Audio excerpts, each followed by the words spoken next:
ఆయన పేరు చెబితేనే పూనకాలు లోడింగ్. మదపు టేనుగులను కుంకీలతో తరిమేసినట్టు రాజకీయ మదపు టేనుగులను తరిమేయడంలో ఆయన పాత్ర మరువలేనిది. ఆయన మాట్లాడే ముందు దయచేసి విజ్ఞప్తి చేస్తున్నా. పడిపోతుందా? చాలు చాలు. మీరందరూ బాగుండాలి కదా, మీరందరూ బాగుండాలి కదా. దిగుమా ప్లీజ్, జాగ్రత్తగా దిగే, నువ్వు జాగ్రత్త దిగే, నా మాట దిగు. తర్వాత అబ్బాయికి వెనక్కి తీసుకురండి, అబ్బాయి ఫోటో ఇద్దాం. దా దిగు, జాగ్రత్తగా దిగు, జాగ్రత్తగా దిగు.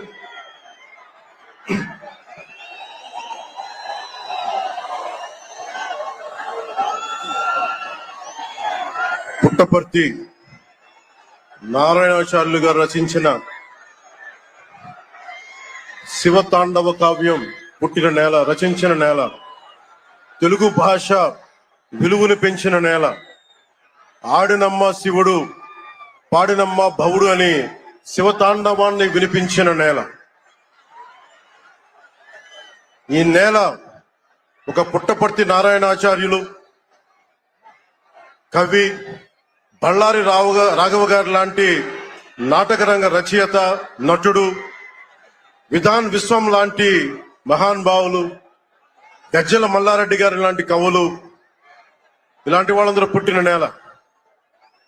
ప్రతి రాయలసీమ కవులు కళాకారులు అనేది ఋతువులు ఎన్నైనా మా రాళ్లసీమకి ఒకటే ఋతువు, కరువు ఋతువు. కాలాలు ఎన్నైనా మా రాయలసీమకి ఒకటే కాలం, ఎండాకాలం. దాన్ని మనం రూపుమాపే ప్రయత్నం చిత్తశుద్ధితో చేస్తోంది.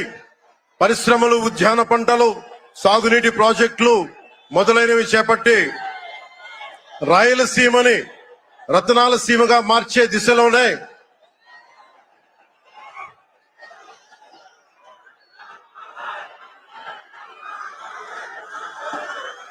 ఈ రోజున మేమందరం గౌరవ ముఖ్యమంత్రి గారి చంద్రబాబు నాయుడు గారి నాయకత్వంలో మేము ముందుకున్నాం.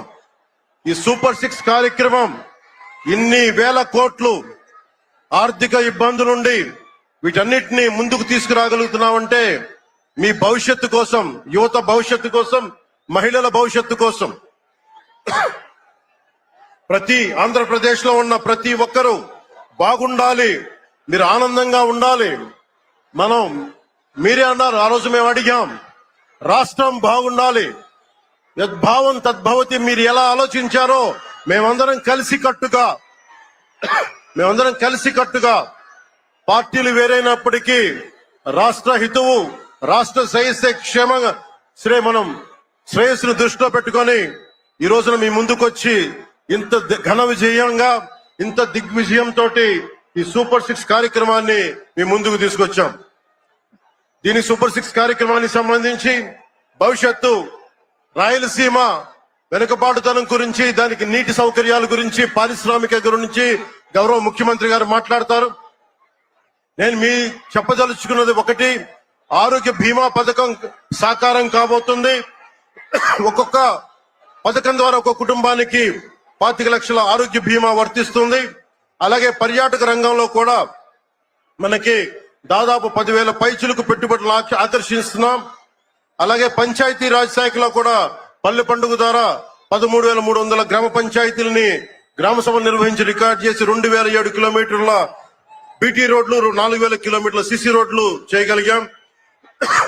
1,55,000 నీటి కుంటలు నిర్మించి 1 TMC నీటిని వర్షాకాలం నిల్వ చేయగలిగాం. అలాగే మూగజీవాల దాహార్తి తీర్చేందుకు 15,000కు పైగా నీటి తొట్లు నిర్మించాం. 22,518 మినీ గోకులాలు చేశాం. అడవి తల్లి బాట కార్యక్రమం గౌరవ ప్రధానమంత్రి శ్రీ నరేంద్ర మోదీ గారి సహకారంతో, ముఖ్యమంత్రి శ్రీ నారా చంద్రబాబు నాయుడు గారి నాయకత్వంలో కూటమి ప్రభుత్వం 1,005 కోట్లతో ప్రధానమంత్రి PM జన్మన్ పథకం, మహాత్మా గాంధీ జాతీయ ఉపాధి హామీ పథకం ద్వారా రాష్ట్ర ఉపాధి హామీ పథకం 625 గిరిజన గ్రామాలని అనుసంధానిస్తూ 1,069 కిలోమీటర్ల రోడ్ల నిర్మాణం జరుగుతోంది. గర్భిణీ స్త్రీలకి డోలీ మోతల నుంచి విముక్తి కలిగించాల లక్ష్యంతో ముందుకెళ్తున్నాం. 7,910 కోట్లతోటి జల్ జీవన్ మిషన్ కి ప్రాజెక్టులు చేపట్టాం. అటవీ విస్తారాన్ని పెంచే లక్ష్యంలో కోటి మొక్కల నాటే కార్యక్రమానికి శ్రీకారం చుట్టాం. కర్ణాటక ప్రభుత్వానికి నుంచి సహకారంతో 4 కుంకి ఏనుగులను తీసుకొచ్చాం. అలాగే శాంతి భద్రతల పరిరక్షణ వ్యవహారంలో భేదాలు చూడకుండా ముందుకు వెళ్తామని శాసనసభ సాక్షిగా గౌరవ ముఖ్యమంత్రి శ్రీ నారా చంద్రబాబు నాయుడు గారు స్పష్టం చేశాం. నేను అదే మాట చెప్పాను. ఆ మాట కట్టుబడే ముందుకు వెళ్తున్నాం. శాంతి భద్రతలకు ఎలాంటి ఆటంకం కలగకుండా ఉన్నప్పుడే రాష్ట్రంలో పెట్టుబడులు పరిశ్రమలు వచ్చి యువతకి ఉపాధి ఉద్యోగ అవకాశాలు లభిస్తాయి. ముఖ్యంగా మన రాయలసీమ యువతకి మీరు ఉపాధి అవకాశాలకు వేరే రాష్ట్రాలకు వెళ్లకుండా మన అనంతపురంలో, మన కర్నూలు, మన కడప, మన చిత్తూరు జిల్లాల్లో మొత్తం ఉపాధి అవకాశం పక్క రాష్ట్రాల నుంచి మనకు వచ్చేలాగా పారిశ్రామికరణ జరగాల దిశగా గౌరవ ముఖ్యమంత్రి నారా చంద్రబాబు నాయుడు గారు ఆధ్వర్యంలో ఆయన నాయకత్వంలో ముందుకు తీసుకెళ్తున్నాం. కూటమి ప్రభుత్వం ప్రతి అడుగులోనూ త్రికరణ శుద్ధితో పనిచేస్తుంది. గౌరవ ప్రధానమంత్రి శ్రీ నరేంద్ర మోదీ గారి వికసిత్ భారత్ విజన్ దిశగా గౌరవ ముఖ్యమంత్రి శ్రీ నారా చంద్రబాబు నాయుడు గారి నాయకత్వంలోని కూటమి ప్రభుత్వం ముందుకు సాగుతూ 2047 నాటికి ఆంధ్రప్రదేశ్ ని దేశంలో నెంబర్ 1 రాష్ట్రంగా తీర్చిదిద్దుతామని మీ అందరికి తెలియజేసుకుంటూ జై భారత్, జై హింద్.